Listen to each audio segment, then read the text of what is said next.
함께 나오신 말씀 사도행전 6장 8절에서 15절까지 말씀입니다. 7절에서 15절까지 말씀입니다. 사도행전 6장 7절에서 15절까지 말씀 한 절씩 교독하겠습니다.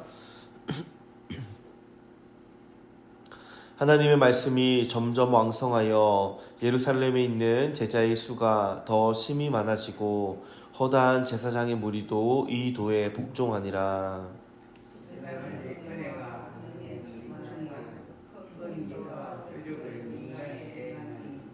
리버디노 구레네인, 알렉산드리아인, 길리아와 아시아에서 온 사람들의 회당이라는 각 회당에서 어떤 자들이 일어나 스데반으로 더불어 변론할세.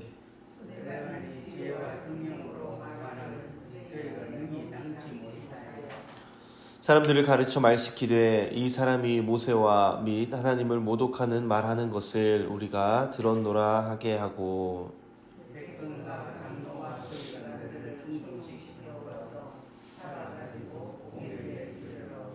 거짓 증인들을 세우니 가로되 이 사람이 이 거룩한 곳과 율법을 거스려 말하기를 마치 아니하는도다.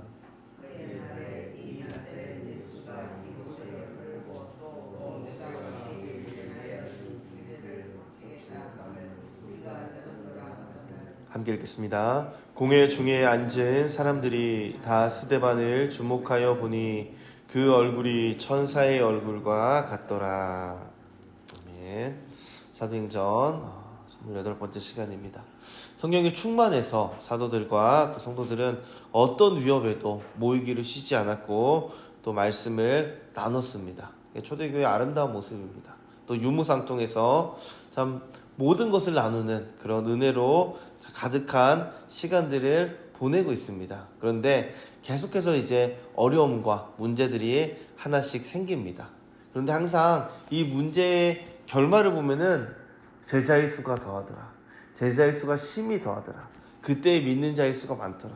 아니면 하나님을 칭송하더라. 라는 말들이 계속해서 마지막에 이렇게 기록되고 있습니다.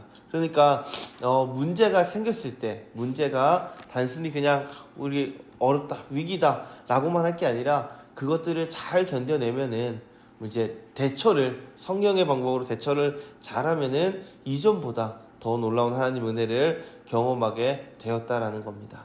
지난 시간에 살펴봤던 이 헬라파와 히브리파 과부들의 원망의 문제, 이 문제를 잘 해결했습니다. 그 앞에도 나오는 게 뭐냐면은 이때 제자의 수가 점점 많아졌더라. 사람 수가 더 많아졌습니다. 그랬더니 사람의 수가 더 많아지니까 이 나누는 일들이 더 복잡해지고 써야 되는 시간과 노력이 많이 필요한 겁니다. 그래서 이 일을 해결하기 위해서 사도들이 무엇하냐면 빨리 여기서 행정 체계를 만들고 우리가 여기를 더 잘 할 수 있도록 잠을 줄여서라도 하자라고 결정한 게 아니라 이거는 사실 문제를 대하는 인간적인 방법입니다. 문제가 생기면요, 원래 맡았던 사람들이 그래 이 문제를 더 잘 해결하기 위해서 노력해야 되는 게 그냥 상식적이고 일반적인 해결 방법입니다. 그런데 사도들은 전혀 다른 데서 해결책을 찾습니다. 뭐냐면 우리가 원래 해야 될 일은 말씀과 기도다 라는 결론을 내립니다. 보통 여러분 어떤 그 회사가 있고요, 임직원들인데 문제가 생깁니다. 임원들이 있습니다.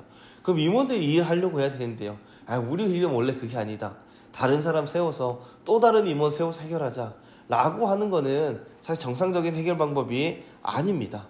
그런데 이 사도들은 이렇게 결론 내립니다.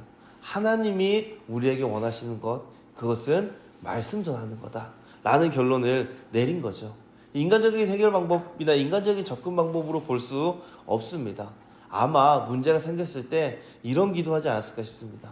하나님 뜻이 무엇입니까? 하나님 기뻐하시는 것이 무엇입니까? 하나님 우리에게 바라시는 무엇입니까? 아마 기도했을 겁니다. 그리고 기도해서 내린 결론이 우리는 말씀에 집중하겠다. 성도들이 깜짝 놀랐겠죠. 그럼 어떻게 합니까? 지금 사도들이 공개하고 구제하는 일을 해도 문제가 생기는데 이거 어떻게 합니까? 그랬더니 여기에 전담할 수 있는 사람을 따로 세우자. 그래서 7 일꾼을 세웁니다. 우리가 보통 7 집사님이라고 부르는데 여기 집사라는 거는 사도행 21장에 딱 한 번 나옵니다. 일곱 집사 중에 하나인 전도자 빌립, 진짜 나온 것같 빌립의 집에 사도 바울이 뭐 머물렀다 이렇게 나와서 저희가 이제 일곱 집사라고 이렇게 부르는데, 사실 직접적으로 스데반을 집사라고 말하지는 않습니다. 근데 이제 그 21장 이 부분 때문에 우리가 보통 스데반 집사라고 이렇게 이야기를 합니다.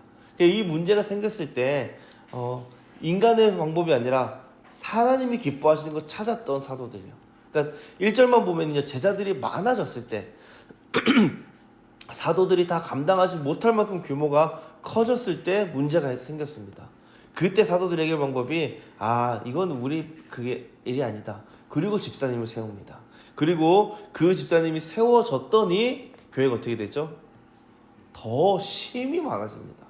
그런데 이전과는 다른 표현이 하나 나오는 게 뭐냐면은 말씀이 왕성해졌다라는 겁니다. 이게 그전에는 그냥 제자의 수가 많아졌더라, 믿는 자의 무리가 뭐 많아졌더라, 제자의 수가 심히 더더라 이런 표현인데요. 이때는 특이하게 말씀이 왕성해졌다라 그럽니다. 왜 갑자기 이런 표현이 나올까요? 사도들이 우리가 말씀 가르치는 일에 전무하리라 라는 결정을 내렸기 때문입니다. 만약에 이게 사도들이 힘든 일, 머리 아픈 일, 복잡한 일, 귀찮다, 다른 사람 세우자 라는 마음이었으면요, 사람의 수는 부응했을 수도 있습니다. 근데 말씀이 왕성해졌다는 거는요, 이거는 하나님의 뜻으로 말미암아 나왔다는 겁니다. 그러니까 사도들이 우리가 말씀 가르치는 일, 여기에 전무하리라, 기도에 전무하리라, 이것을 결정한 것은 하나님의 뜻이라는 것을 보여주는 겁니다.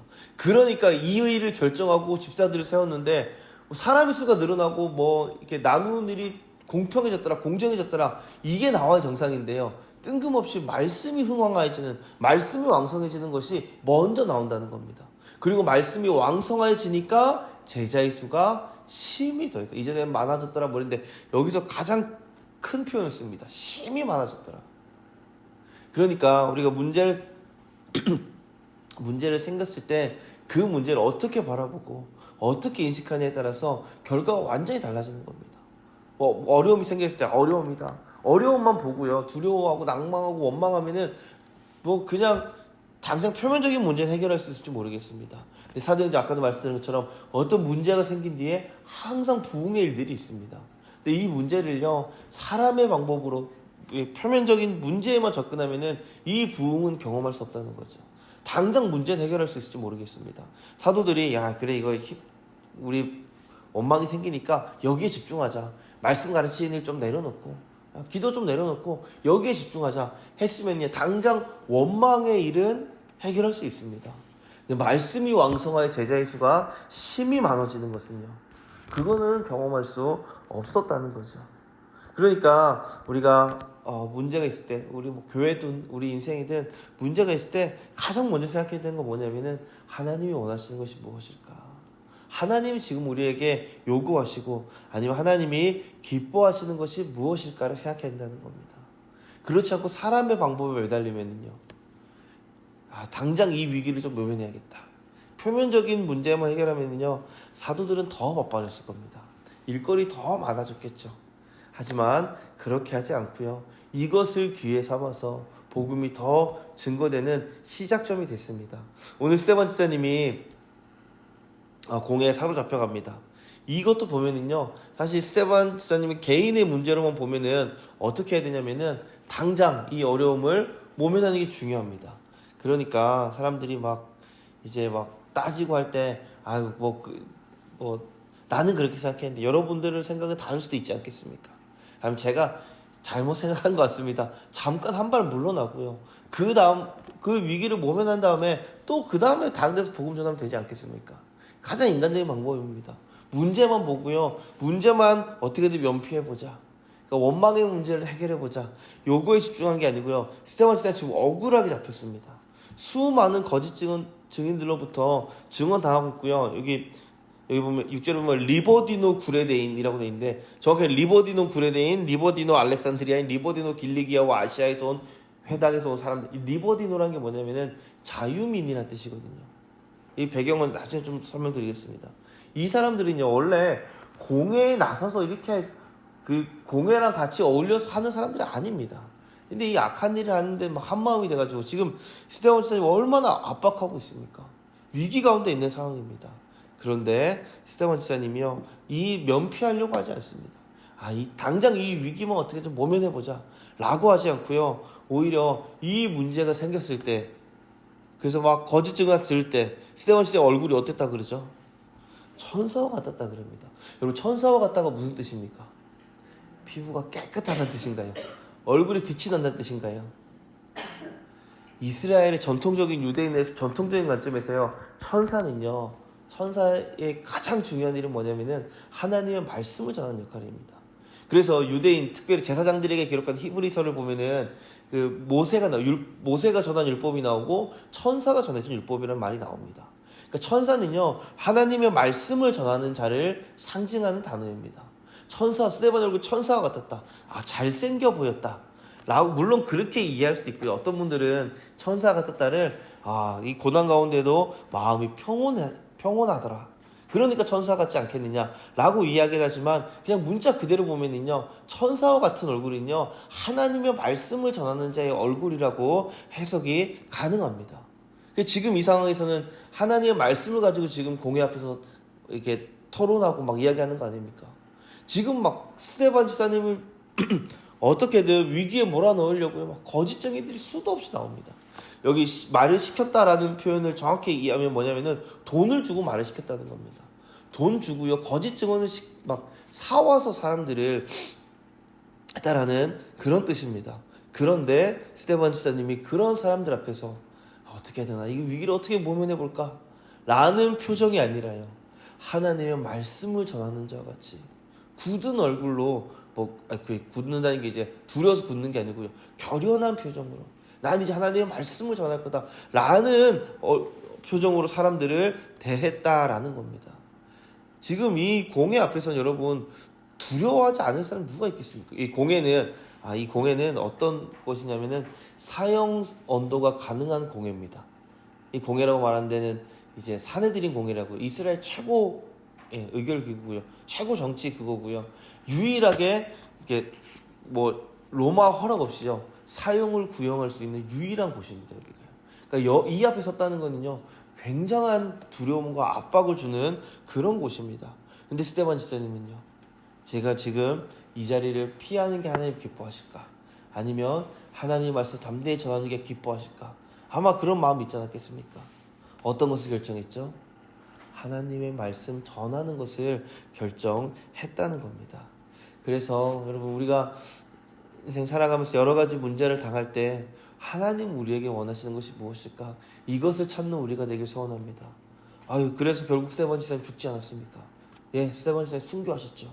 그런데 스데반 집사님 마지막 볼 때, 순교할 때, 보라, 주께서 지금 서 계신다 라고 말씀하고요. 그리고 이 스데반 집사님의 마지막 설교를 들었던 사람이 바울이고요. 가장 가까이서 주여 저들의 죄를 저들에게 돌리지 마옵소서, 가장 가까이서 듣고 충격받았던 사람이 나중에 복음 전할 바울이고요.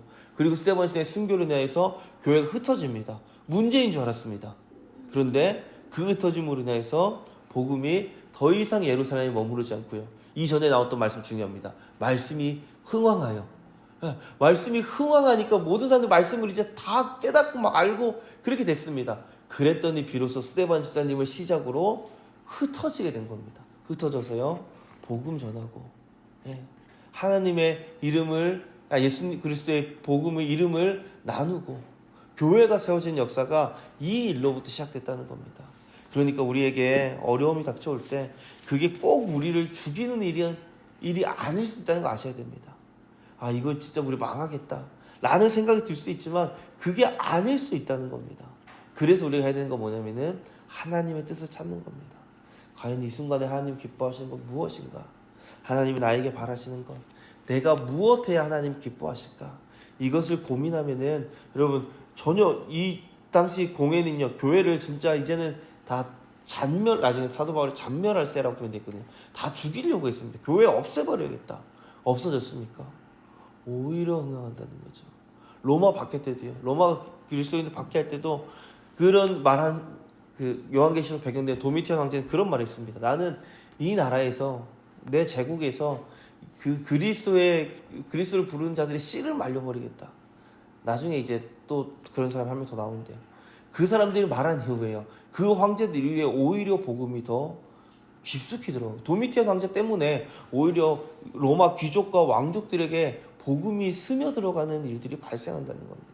그러니까 우리 문제를 문제로 보지 마시고 하나님의 뜻을 찾고 하나님의 뜻을 구하심으로 문제 뒤에 올 부흥과 은혜와 복을 다 누리실 수 있는 우리가 되길 간절히 축원합니다. 기도드리겠습니다.